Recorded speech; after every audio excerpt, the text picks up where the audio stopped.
इलाके का जी दोस्तों तुम वेख सकते हो कि बदल इस टाइम बहुत ही हाई स्पीड ते ने जनाब जी। वेख लो बदल बहुत मिर्जा जी डिग ना जाओ बस।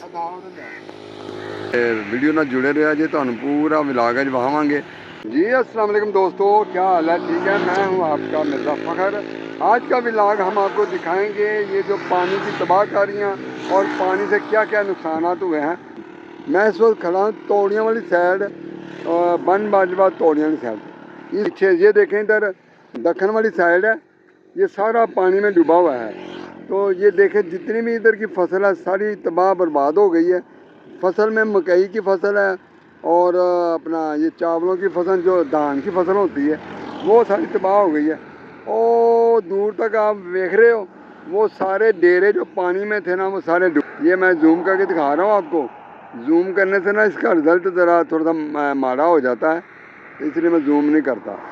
तो ये जितने डेरे शेरे डूबे सारा पानी में। ये उस साइड पे आप देख लें, और ये मैं पहाड़ साइड है इसको बोलते हैं हम, पहाड़ वाली साइड। ये मैं सड़क पार कर लूँ फिर मैं आपको दिखाता हूँ। ये मोटरसाइकिल आ रही क्या आया भाई। ये जो आप देख रहे हैं ये सारी पहाड़ साइड है। ये इधर से डेक आती है जो तबाहियाँ मचाती है, ठीक है। ये एक मिनट में जूम कर, ये देख सकते हैं आप, ये सारे इधर फसल जितनी भी है ना सारी तबाह हो गई है। मैं ज़रा थोड़ा सा आगे जाके आपको दिखाता हूँ। ये ज़रा वीडियो के नाल जुड़े रहना, तो तुहानू मज़ा की लैना है, तो नुकसान है तो मज़ा नहीं। तो अपना परेशानी वाली गल है कि परेशानी अल्लाह ताला सानू परेशानी तो बचाए। पानी अजे मुक्या नहीं।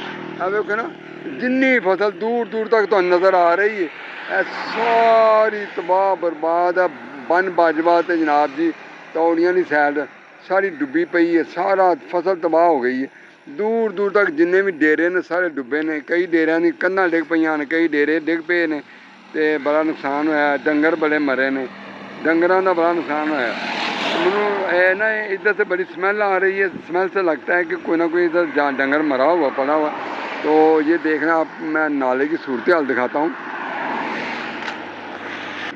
लो जी अज 31 तरीक है, तो 31 तरीक तुम वेख लो पानी अजे भी कितनी स्पीड से आ रहा है, तो स्पीड नाल जा रहा है। जे मैं तुहानू अगे जाके विखाना, इतने फसल लगी थी मुंजी की, सारी तबाह हो गई है। तुम देख सकते दूर दूर तक। जी साइड तो मैं तुहानू दिखा रहा वा ना, यह नाला इधरों इस साइड तो आउंदा, इस साइड से जांदा जांदा फिर इस साइड तो जांदा, इधर नूं जांदा इस साइड नूं। सारे घाल डुबे ने पानी दे विच। साइड जी सारी तुम मेरे अगर तुहानू मेरा इशारा नज़र आ रहा है, यह सारा तौड़ियां वाले दी रिहाइश है। तौड़ियां अंदरून जो तौड़ियां वाला पिंड है ना, वो वे थल्लों मेरे पैर तिड़कन डे ने, तो डर लगन डया। मैं कितना दीवार के उत्ते खड़ोता, दीवार के उत्तों लंघदा जा रहा मैं जी। दोस्तों यह पहाड़ वाली साइड है, डेक इधरों पसरूरों आउंदी है, तो पुल के विचों दी हो के ना इस साइड से जाती है। हनुमान ने सड़क पार करना, सड़क थले ना मैं आ जा के देखो तुम पानी देखो तुम, यह ना जा रहा दखन वाली साइड, ठीक है। देखो पानी की स्पीड तुम देख लवो, अजे बड़ी स्पीड घट, बहुत स्पीड है, तो भाई घटी नहीं कोई भी स्पीड है।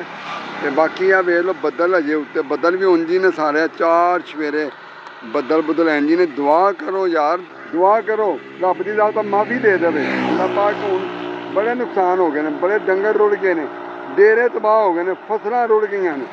मकई की फसल है जी, चावलों की फसल तबाह बर्बाद हो गई है। तुम दूर तक वेख सकते हो।